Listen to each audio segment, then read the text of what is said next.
Шинэ 7 хоногийн мэндийг хүргэе. Төвцөг мэдээллийн хөтөлбөр хурж байна. Хөтөлбөрийн эхэнд онцлог мэдээллийн хураангуйг хүргэе. Улсын хурлын төсвийн байнгын хорооноос нийслэлийн төсөв хөрөнгө оруулалтыг хянах сонсголыг зохион байгуулж байна.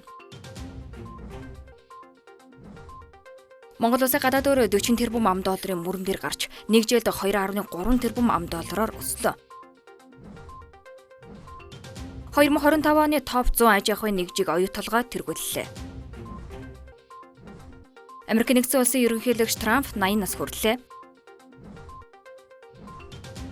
Америк нэгдсэн улс Ираны талууд энхийн хилэлцээр байгуулахаар тохиролцлоо. Женев хотод их 7-гийн уулзалтыг эсэргүүцсэн жагсаал болжээ. Швейцар улсын иргэд хүн амын тоог хязгаарлах санаачилгааг дэмжсэнгүй. Улсын хурлын төсвийн байнгын хорооноос нийслэлийн 2024-өөс 2026 оны төсвийн зарцуулалт мега төслүүдийн хэрэгжилтийг хянах ерөнхий сонсголыг зохион байгуулж байна. Олон нийтийн шаардлагаар хийгдэж буй тус сонсголоор хотын төсвийн үр ашиг, хууль тогтоомжийн нийслэлийг анх удаа энхүү нээлттэй хэлцэж байгаа юм. Сонсголыг улсын хурлын гишүүн зол жаргал даргалж, ажлын хэсгийг улсын хурлын гишүүн их төвшин ахалж байна. Сонсголт хотын шин дарга, бүрв давг болон сангийн сайд мэд сайхан тэргүүтэй албаны хүмүүс, иргэд аж ахуйн нэгжийн 100 гаруй төлөөлөл оролцож байна.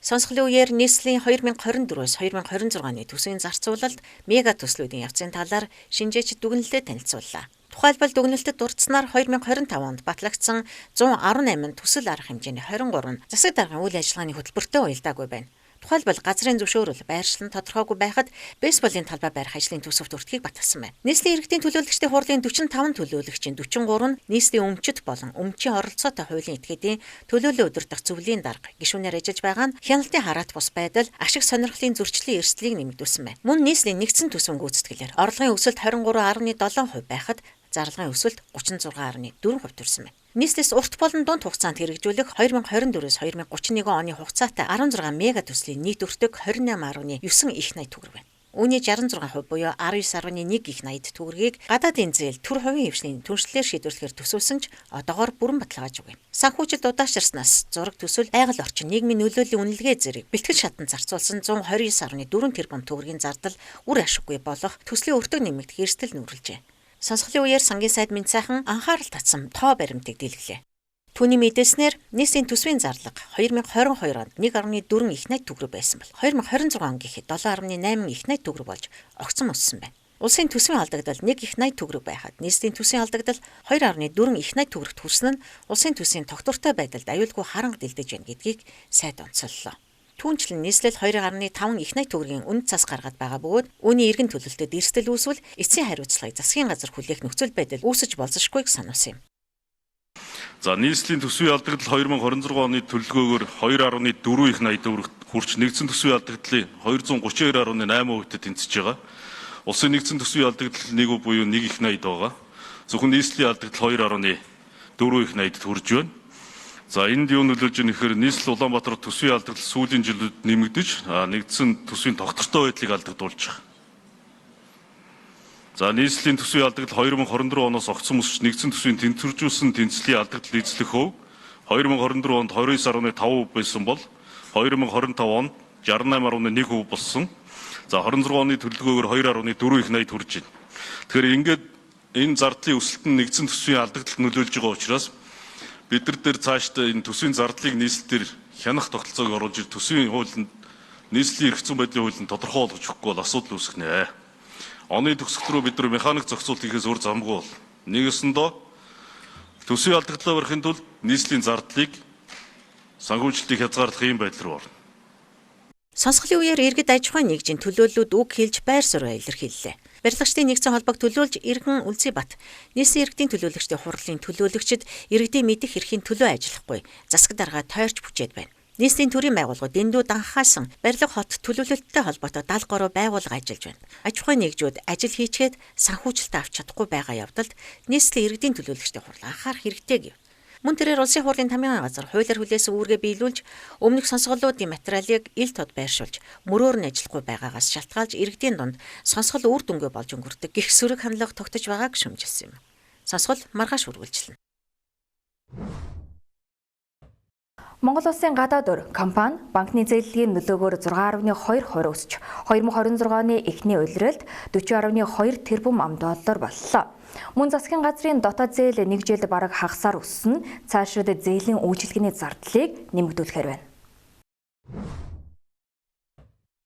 Монгол банкнаас гаргасан мэдээгээр улсын нийт гадаад өр 2026 оны эхний улиралд 40.2 тэрбум $. Олж өмнөх оны мөн үеэс 2.3 тэрбум $-оор өссөн бол өмнөх улирлаас ердөө 59.9 сая $-оор буюу 1.1%-аар буурсан байна. Сүүлийн жилүүдийн дүнтэй харьцуулбал 2023 оны эхний улиралд 35.1 тэрбум $. Байсан нийт гадаад өр 2024 онд 37.9 тэрбум, 2025 онд 38 тэрбум орчим болж харин энэ онд 40 тэрбумыг давсан нь өсөх хандлага тогтвортой үргэлжлэж байгааг харуулж байна. Сектор тус бүрээр авч үзвэл шууд хөрөнгө оруулалт буюу компани хоорондын зээлгийн өр 964 сая $-оор өсөж 18.6 тэрбум $. Болсон нийт гадаад өрийн 46.3%-ийг эзэлж байна. Төв банкнаас бусад хадгаламжийн байгууллагуудын өр 957.6 сая $, буюу 32%-аар огцом нэмэгдэж 4 тэрбум $. Болсон бол бусад салбаруудын өр 510.9 сая $, буюу 6.8%-аар өсч 8 тэрбум $-т хүрсэн байна. Харин засгийн газрын гадаад өр өмнөх оны мөн үетэйг адил түвшинд 8.5 тэрбум $. Орчимд хэмээр байгаа бол төв банкны өр 103.2 сая $-оор буюу 8.6%-аар буурч 1.1 тэрбум $. Болжээ.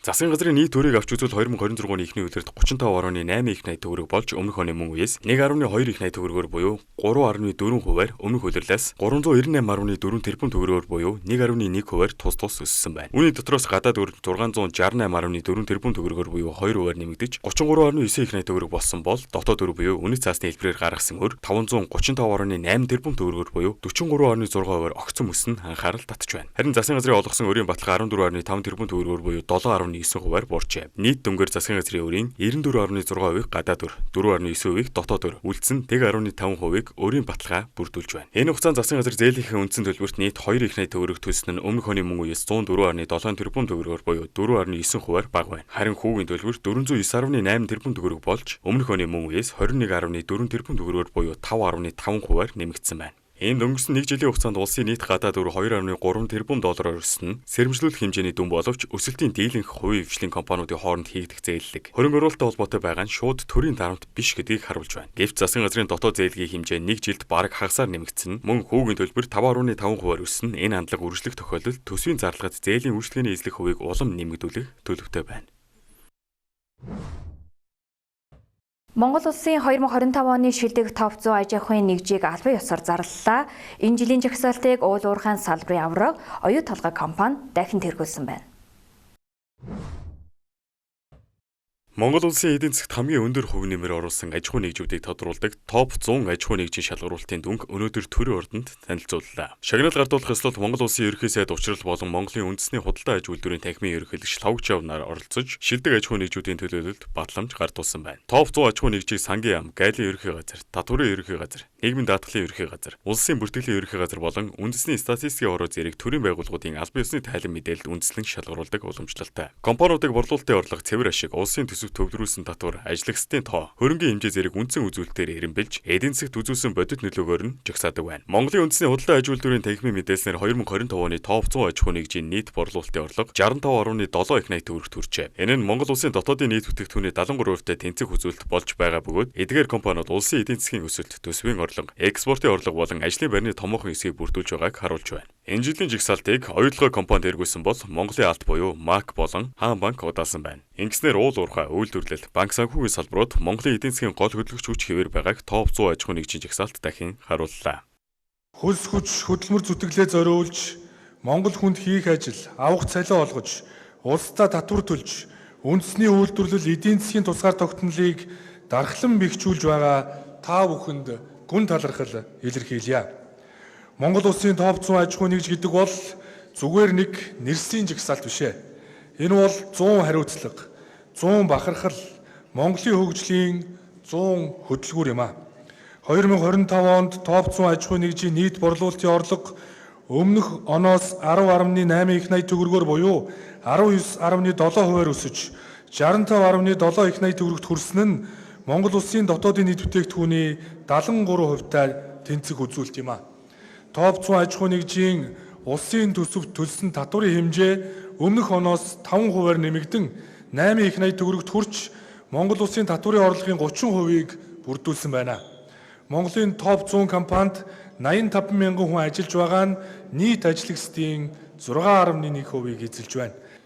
Татварын өртөө аж ахуйн нэгжийн дансыг бүхэлд нь хаах ус орж ирэх мөнгө хөрөнгийн 20%-ийг үйл ажиллагаанд нь үлдээж ажилтнуудынхаа цалинг тавих, орлого олж өрөөдүүлэх боломжийг бүрэн дүүрэн хамгаалах өөрчлөлтүүдийг тусгалаа. Баялаг бүтээгчдээ дарамтлах биш дэмждэг, хаах биш нээдэг, татвар төлөгчдөө хүндэтгдэг, төрдөө итгэсэн эрх чөлөөт Монголын төлөө хамтдаа зүтгэцгээе. Өнөөдрөөс илүү маргаашийг хамтдаа бүтээе.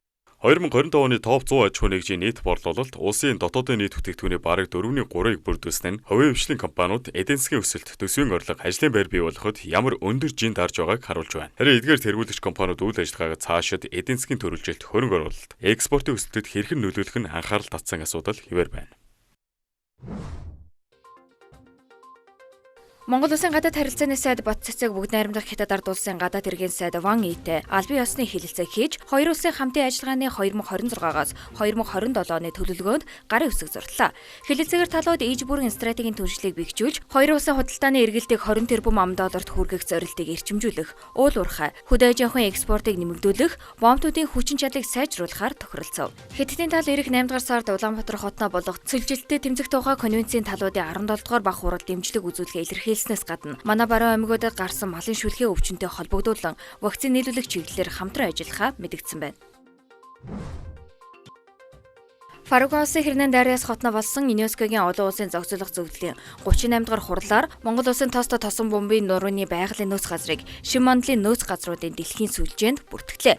Ийхүү тус сүлжээнд Монгол улсаас бүртгэгдсэн газар 13 болж өргөжж байна. Өмнө Говь аймгийн 3 тэс сумын нутагт 896 мянган гаруй талбайг хамран орших тус бүс нутаг нь дэлхийд ховордсон цоохор ирвэс, аргал, янгар, мазалай зэрэг зэрлэг амьтдын нүүдлийн чухал коридор бөгөөд 2016 оноос улсын тусгай хамгаалтад авсан байна. Олон улсын сүлжээнд нэгдснээр тус газрын хадгалалт хамгаалалт сайжирч ЮНЕСКОгоос дэмжлэг нэмэлт санхүүжилт авах боломж бүрдэж байна. Улсын 1-р төвийн эмнэлгийн нүүц судлалын мэс заслын тасгийн хамт олон Америкийн нэгдсэн улсад төвтэй Virtue Foundation-ы эмч нартай хамтран эвэрлэг бүрхүүл шилжүүлэн суулгах нарийн мэргэжлийн мэс заслыг 6 эмчлүүлэгчид амжилттай хийж хараа сэргээх боломжийг бүрдүүллээ. Хамтарсан баг нийт 42 хүнд үзлэг оншилгоо хийснээс заалттай 6 өвчнийг сонгож, 3-т нь эвэрлэг бүрхүүлийг бүтэн давхаргаар, 3-т нь эндотелийн давхаргыг шилжүүлэн суулгах хагалгаа гүйцэтгэжээ. Энэхүү хамтын ажиллагаа нь Монгол улсад нүдний нарийн мэргэжлийн тусламж үйлчилгээг дэлхийн жишгт хүргэх, иргэд их орондоо өндөр чанартай эмчилгээг авах боломжийг өргөжүүлэхэд чухал аж холбогдолтой болсон юм. Манай улс анхудаа шатрын Аз тивийн аврах шалгаруулах тэмцээнийг их оронтой амжилттай зохион байгуулж 28 орны 250 шатрчин, үүнээс 34 их мастер 10 хоногийн турш өрсөлдсөн билээ. Тус тэмцээнд Хятадын 17 настай олон улсын мастер Конг Шанг руу аврагж их мастер цол хүртсэн бол Монголын шатарчдаас их мастер мөнх зул 12, мөнгөн тул 16, олон улсын мастер мөнгөн зул 20 дугаар байрт шалгарсан. Тэгвэл өчигдөр Хонконгт өндөрлсөн Asian E-Sport Chess Cup 2026 тэмцээнд дэлхийн шилдэг шатарчин Магнус Карлсон төрүүлсэн байна. Тус тэмцээнд Монголын шатрын холбооны ерөнхийлөгч Зандан шатар хүндэт зочноор оролцсон бөгөөд үндэсний шигшээ багийн тамирчин олон улсын мастер амлил дэлхийн шилдэг их мастеруудаа өрсөлдөж шүвгийн 8-д Орос албаны улсын супер их мастер Андрей Есефенкотой ширүүн тоглолт үзүүлэн шилдэг 8-д шалгарчээ. Үзэгч та бүхэн дотоод үйл явдлын мэдээллийг хүргэлээ. Үргэлжлээд гадаад мэдээнд анхаарлаа хандуулно.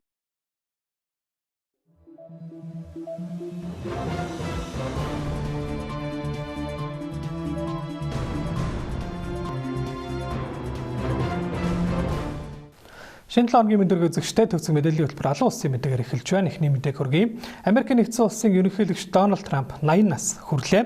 Тэрээр 1946 оны 6 дугаар сарын 14-нд Нью-Йорк хотод мэндэлсэн бөгөөд түүний төрсөн өдөр Америкийн цагаар ням гарагт буюу Улаанбаатарын цагаар өнөөдөр тохиолоо.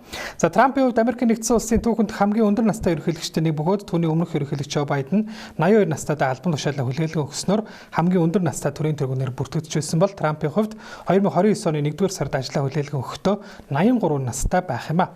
Дональд Трамп зөвхөн Америкийн нэгдсэн улс гэлтгүй дэлхийн хэмжээнд өндөр насндаа төрийн тэргүүний үүрэг гүйцэтгэж буй цөөн удирдагчдын нэгээр нэрлэгдэж байна. Түүний нас нэлээд өндөр гарч байгаатай холбоотойгоор эрүүл мэндийн талаар зарим хууль тогтоогч нар болон иргэдийн дунд болгоомжлол гарч байгаач 2-7 хоногийн өмнө Өмнөх эрүүл мэндийн иж бүр үзлэг шинжилгээний дараагаар эмчин түүний эрүүл мэнд маш сайн байгаа хэмээн дүгнсэн юм а. За Трампын 80 насны төрсөн өдрийг тохиолдуулан Оросын албаны улс болон Украины ерөнхийлөгч нар түүнтэй тусдаа уцаар холбоотой ярилцаж мэдчилгээ дэвшүүлэхээс гадна Украины дайныг өндөрлүүлэх асуудлыг хэлэлцсэн байна. Энэ 7 хоногт Франц улсад зохиогдох их технологийн бүлгийн дээд хэмжээний чуулганы үеэр хэлэлцэх нэг чухал асуудал нь Украины дайн байх бөгөөд Трамп энэхүү чуулга уулзалтад оролцохоор өнөөдөр Франц улсыг зорихоор болоод байна. Харин энэхүү аяллахаа өмнө буюу өөрийнхөө төрсөн өдрийг тэрээр цагаан ордны гадна талбайд зохион байгуулагдсан Америкийн холимог тулааны UFC холбооны Freedom 250 хэмээх тэмцээнийг үзэж тэмдэглэн өнгөрүүлсэн бөгөөд Америкийн нэгдсэн улс тусгаар тогтнолын 250 жилийн ой болон Трампын төрсөн өдөрт зориулсан энэхүү тулааны тэмцээний оргил тулаанд Америкийн тулаанч Justin Gage ялалт байгуулж түүнд болон Америкийн ард түмэнд давхар бэлэг бариад байна. За дараагийн мэдээ хүргэе. Америк нэгдсэн улсын ерөнхийлөгч Дональд Трамп мөн энэхүү өнөөдрийн тэмдэглэлт баярынхаа өдрөөр Америк нэгдсэн улс болон Ираны талууд дайнаа зогсоож Америкийн Иранд тавьсан тэнгисийн бүсэлтийг цуцлах мөн Ормозын хоолойг иргэн нээх зэрэг урьдчилсан тохиролцоонд хүрсэн талаар Трамп өөрийн цахим хуудсандаа мэдэгдээд байна. За тэрээр өөрийн цахим хуудсанд Иран улстай хийх хэлэлцээ бүрэн дууссан хэмээн бичсэн бол түүний энэхүү мэдэгдэлтэд зэрэгцээд талуудын хооронд зуучлагчийн үүрэг гүйцэтгэсэн Пакистан улсын ерөнхий сайд Шахбаз Шариф тохиролцоо хийгдсэнийг батлан мэдэгдсэн байна. Шахбаз Шарифийн мэдэгдснээр талууд 19-ны баасан гараг Швейцар улсад харилцан ойлголцлын санамж бичиг талбай ёсоор гарын үсэг зурхаар төлөвлөсөн бөгөөд уг санамж бичгийн хүрээнд Ливан дахь мөргөлдөө нэгж давхар зогсоохоор тусгаж өгчээ. Түүнчлэн хамгийн чухал асуудал болох Ираны цөмийн хөтөлбөрийг дараагийн шатны хэлэлцээгээр шийдвэрлэхээр болсон байна. Талууд тохиролцоонд хүрсэн талаар Ираны гадаад хэргийн дэд сайд Касем Гарибабади батлан мэдээлсэн бол Ираны төрийн хэвлэлээр уг тохиролцоог Америк, Израилийн тал Иранд бууж өгсөн ялагдсан гэх мэтээр тодорхойлж байна. Ийхүү олон мянган хүний амьд хүрсэн ойрох дорнодын дайныг зогсоож Ираны цөмийн хөтөлбөрийн асуудлыг 60 хоногийн турш хэлэлцэх суур тавигдаад байгаа ч хэлэлцээрийн заалт дотор нь багтсан нөхцлүүдийн талаар альж тал дэлгэрэнгүй мэдээлэлгүй байна. Мэдээлэл цацагсны дараагаар Brent төрлийн газрын тосны үн 4% огцсон буурч нэг баррел нь $83 болоод байна. За нэгдсэн улсын байгууллагын ерөнхий нарийн бичгийн дарга Антонио Гутерриш, Их Британи, Франц, Герман, Итали зэрэг барууны улсуудын удирдагч нар Америк, Ираны талуудад дайнаа дуусгах энхийн хэлэлцээрийн талаар тохиролцоонд хүрсэнд нь баяр хүргэн сайшааж бүс нутгийн аюулгүй байдлыг хангахын төлөө хамтран ажиллахад бэлэн байгаагаа илэрхийлээд байна. За тэгвэл их технологийн дээд хэмжээний уулзалт болохын өмнөх өдөр буюу ням гарагт Швейцарын Женев хотын төвд томоохон хэмжээний эсэргүүцлийн жагсаал зохион байгуулагдлаа.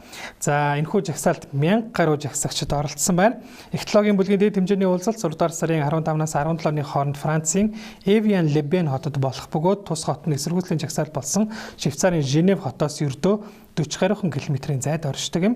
За өөртөө 60 шахам нийгэмлэг үйлдвэрчний эвлэл зүүнний үзэлтнүүдийн бүлгүүдийг нэгтгэсэн их долоогийн эсрэг холбооны зүгээс зохион байгуулсан тус жагсаал нь фашизмын эсрэг, империалист дайныг эсэргүүцэх, капитализмыг эсэргүүцэхийг гол сэдвээ болгожээ. Аюулгүй байдлын үүднээс Швейцар улс 4,000 цэрэг болон цагдаагийн албан хаагчийг жагсаалын үеэр ажилуулж энэ сарын 11-ний өдрөөс эхлэн Швейцар, Францын хилийн 25 бомбыг хаасан байна. Хэдийгээр жагсаал цагдаагийн хяналтанд ор болсон боловч зарим автомашиныг эвдэн сүйтгэж шатаан, банк гэх зэрэг зарим байгууллагын барилгыг сүйтгэж жагсагчид хэв журам сахиулагчдын хооронд жижиг мөргөлдөөнүүд гарчээ. За мягмар гарагт их технологийн удирдагч нар Украины дайны асуудлыг хэлэлцэх төлөвтэй байгаа бөгөөд чуулга уулзалтад Украины ерөнхийлөгч Володимир Зеленский биечлэн ирж оролцох юм а. Сүүлийн мэдээг хүргэе. Улс төрийн барууны үзэлт Швейцарын ардын намаас цагаачлалын асуудлаас үүдэлтэй хүн амынхаа тоог 10 саяд хязгаарлах бүх нийтийн санал асуулгыг ням гарагт явууллаа. За бүх нийтийн санал асуулгын дүнгээр Швейцарын иргэд улсынхаа хүн амын тоог 10 саяд хязгаарлах саналыг дэмжээгүй байна. Тодорхойлбол санал асуулгад оролцогчдын 55 орчим хувь нь үүний эсрэг санал өгч 45% дэмжсэн бөгөөд санал асуулгад оролцох хэрэгтэй Швейцарын нийт сонгогчдын 60% ням гарагт саналаа өгсөн байна. Та бүхэндээ гадаад мэдээр хүлээн анхаарлаа хандуулсан баярлалаа.